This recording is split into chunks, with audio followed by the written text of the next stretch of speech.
Bismillahirrahmanirrahim. Assalamualaikum warahmatullahi wabarakatuh. Alhamdulillah teman-teman semuanya, hari ini kita masuk ke pertemuan ke-7 untuk mata kuliah Bahasa Arab Dasar. Dan untuk materi kita hari ini adalah seputar ad-dhamir atau ismud dhamir. Ismud dhamir ini apa? Ismud dhamir ini adalah bisa kita sebut sebagai kata ganti. Ada kata ganti, artinya kata ganti dari isim itu sendiri. Misalnya ada saya, kamu, dia, kita, mereka, dan lain sebagainya. Itu adalah beberapa di antara kata ganti. Nah, dalam bahasa Arab kata ganti ini bersifat mabni. Mabni itu apa? Artinya dia tetap tidak berubah, ya, sesuai dengan ketentuan yang sudah berlaku. Artinya tidak dalam kondisi apapun, misalnya tidak tergantung pada waktu, masa sekarang, masa lalu, atau masa depan, dia akan selalu seperti itu. Makanya disebut dengan isim mabni atau isim yang bersifat tetap, tidak berubah. Kemudian isim dhamir sendiri atau kata ganti ini juga ada yang terdiri dari satu huruf, juga lebih dari satu huruf. Nah, ini beberapa di antara pengantar dari isim dhamir. Sekarang, secara garis besar, isim dhamir ini dapat kita bagi menjadi 3 bagian, ya, yaitu dhamir munfasil, dhamir muttasil, dhamir mustatir. Walaupun mungkin dalam beberapa pembahasan lain dhamir ini dibagi menjadi beberapa klasifikasi lain. Misalnya ada yang membagi menjadi 2 atau 3 dan lain sebagainya. Tapi secara umum pada dasarnya itu sama, dan kurang lebih adalah dhamir ini ya ada 3 macam ini. Ada yang munfasil, muttasil, dan mustatir. Nah, kita bahas satu persatu. Apa yang dimaksud dengan kata ganti yang munfasil? Maka kata ganti munfasil adalah kata ganti yang terpisah. Apa yang dimaksud dengan terpisah? Terpisah dari kata lain. Ya, dia tidak terikat atau tidak bersambung dengan kata, tetapi dia terpisah. Ya, saya beri contoh, misalnya begini. Misalnya saya, kamu, dia, itu terpisah dari kata lain. Iya tidak? Saya buat dalam sebuah kalimat begini. Saya seorang pelajar. Saya pelajar berarti saya adalah sebuah kata sendiri, pelajar adalah kata yang lain.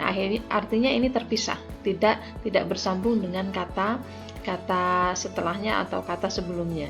Nah, ini yang dimaksud dengan dhamir munfasil, artinya dia berdiri sendiri, terpisah. Oke. Nah, sekarang dhamir munfasil ini ada beberapa macam, ya, ada beberapa macam. Yang pertama, untuk orang ketiga itu disebut dengan lil ghaib atau lil ghaibah. Untuk orang kedua lil mukhatab atau lil mukhatabah. Untuk orang pertama lil mutakallim. Ya, orang ketiga berarti yang tidak nampak nih.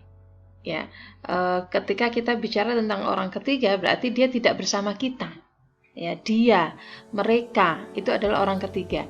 Nah, namun dalam bahasa Arab orang ketiga, orang ketiga, orang kedua itu ada yang dikhususkan untuk maskulin juga untuk feminin. Laki-laki dan perempuan itu dibedakan bentuknya.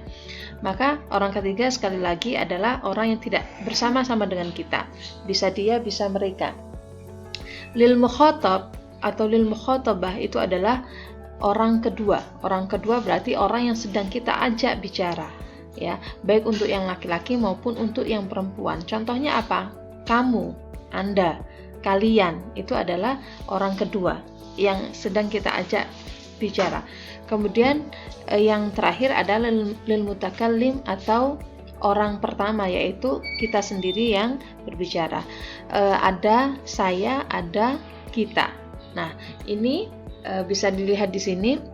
Jadi pembagian dalam bahasa Arab itu bisa dilihat dari segi jumlahnya, bisa dilihat dari jenis apakah orang ketiga, orang kedua atau orang pertama juga berdasarkan maskulin dan femininnya. Oke, langsung saja ada huwa huma hum, hiya huma hunna, anta antuma antum, anti antuma antunna, ana nahnu. Saya kira ini sudah sangat familiar ya. Huwa berarti dia di sini tunggal berarti satu. Untuk siapa? Untuk lil ghaib, untuk orang ketiga. Orang ketiga yang apa? Yang maskulin. Ya. Huma itu untuk bermakna ganda. Huma untuk dia dua orang. Ya. Karena kenapa ghaib? Karena dia orang ketiga dan laki-laki. Jamak hum. Hum berarti untuk mereka laki-laki. Hiya untuk dia perempuan, dia feminin, tapi satu tunggal. Huma ini sama sebenarnya, untuk dia dua orang atau mereka yang berjumlah dua orang. Untuk baik laki-laki sama perempuan itu disamakan. Dan hunna ini adalah mereka untuk perempuan, orang ketiga, ya, lil ghaibah. Nah, kemudian anta antuma antum, kamu laki-laki, kalian berjumlah dua laki-laki, dan antum kalian laki-laki. Anti kalian, kamu perempuan, antuma kalian berdua itu perempuan, antunna kalian semua tapi perempuan. Nah, ini bisa dilihat di sini keterangannya, ana, nahnu, saya, dan kita. Ini bersifat tunggal. Nahnu di sini bisa berjumlah dua atau lebih dari dua atau banyak. Nah, untuk siapa? Untuk orang pertama. Jadi ini bisa difahami ya. Silahkan dihafalkan isim domir ini atau kata ganti ini, dan kata ganti yang ada di layar ini adalah masuk dalam kategori domir munfasil. Artinya apa? Dia terpisah dari kata lain. Huwa huma hum, hiya huma hunna, anta antuma antum, anti antuma antunna, ana nahnu. Oke. Nah, sekarang saya beri contoh penggunaannya, misalnya begini. Kata huwa, ya, huwa berarti kita bisa menyebutnya huwa tolibun, huma tolibani, hum tullabun, hiya tolibatun, huma tolibatani, hunna tolibatun. Oke, jadi menyesuaikan. Ketika saya menyebut huwa berarti dia laki-laki dan hanya satu orang. Berarti di sini juga mengikuti isimnya tolibun, seorang pelajar laki-laki. Huwa tolibun. Huma, ya, huma karena di sini dua, ya, dua yang bersifat orang ketiga. Huma tolibani.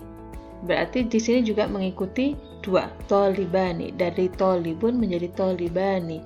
Hum itu mereka laki-laki orang ketiga dan banyak, maka di sini juga disebutkan jumlah yang jamak, tullabun, ya, hum tullabun. Salah misalnya kalau kita menggunakan hum tolibun, ya, itu tidak benar.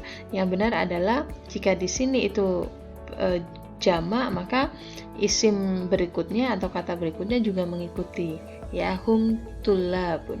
Hiya tolibatun. Kenapa tolibatun? Karena di sini untuk hiya itu adalah feminin untuk satu orang, ya, tolibatun.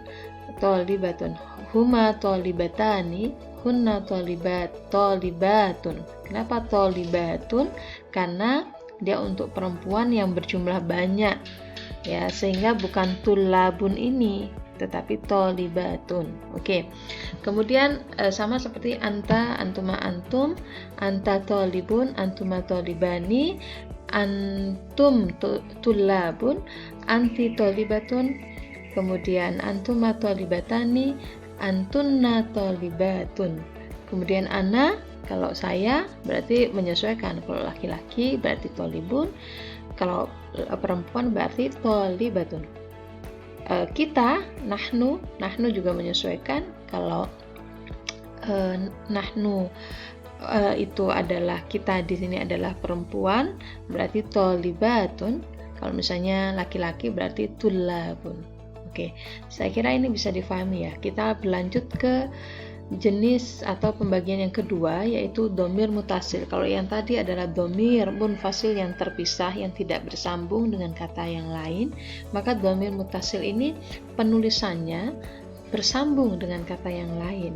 Nah, artinya dia dalam rangkaian kata lain. Nah, di sini ada apa saja? Ada seperti tadi ya, pembagiannya bisa berdasarkan jumlah, juga berdasarkan jenis orang ketiga, orang kedua, atau orang pertama, juga maskulin dan femininnya. Oke, kita lihat. Nah, ini kalau dalam bahasa Indonesia itu bisa kita sebut seperti kepemilikan, ya, yang artinya kepemilikan. Misalnya buku. Oke, bukuku, bukumu, bukunya, buku kita, buku mereka. Nah, kurang lebih begitu. Cuma penulisan dalam bahasa Arab itu disandingkan dengan isimnya, dengan katanya.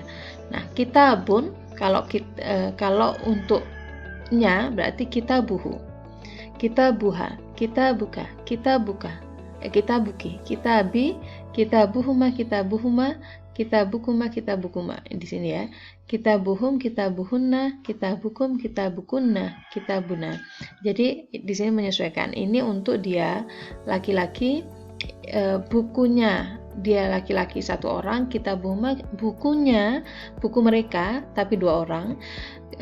Buku mereka di sini kitabuhum buku mereka tetapi banyak orang. Kitabuha bukunya perempuan, ini mereka 2 orang. Kitabuhun buku mereka, untuk mereka perempuan banyak, jamak. Kitabuka bukumu laki-laki, buku kalian 2 orang. Kitabukum buku kalian banyak orang tapi lebih ke laki-laki. Kitabuki untuk bukumu perempuan 1 orang. Kitabukuma kalian 2 orang. Kitabukuna kalian banyak orang untuk perempuan. Kitabik bukuku. Kitabuna adalah buku kita, ya, buku kita. Oke, bisa diperhatikan di sini ada hu, huma, hum, ha, huma, hunna, ka, kuma, kum, ki, kuma, kunna, i atau ya, dan na. Oke, silakan dihafalkan seperti ini. Mau kita rubah isim depannya atau kata depannya, maka belakangnya tetap sama. Oke. Dan yang terakhir adalah domir mustatir. Domir mustatir ini domir yang tersembunyi dalam kata kerja. Ya, dalam kata kerja. Artinya dia tidak tertulis secara spesifik seperti tadi huwa, huma, hum atau hu, ha, huma, hum tadi, tidak. Tetapi dia tidak nyata, dia bersembunyi di dalam atau mengikuti kata kerja tersebut. Nah, pembahasan seputar domir mustatir ini nanti kita sesuaikan atau kita akan masukkan ke dalam pembahasan seputar fiil. Setidaknya ini adalah gambaran bahwasanya secara garis besar isim domir itu ada 3 macam, ada mutasil, munfasil, dan mustatir. Mutasil itu yang bersambung dengan kata lain, dia berada dalam kata lainnya. Kalau munfasil itu yang terpisah dari kata lain. Kalau mustatir ini adalah yang tersembunyi dalam fiil, artinya tidak tampak secara nyata gitu, tetapi dia ada dan berpadu dengan kata kerja, dengan fiil.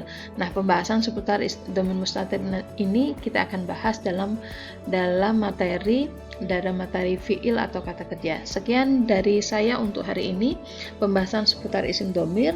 Pertanyaan silakan diajukan di WAG. Usikum wa iya nafsi bitaqullah. Syukran. Wassalamualaikum warahmatullahi wabarakatuh.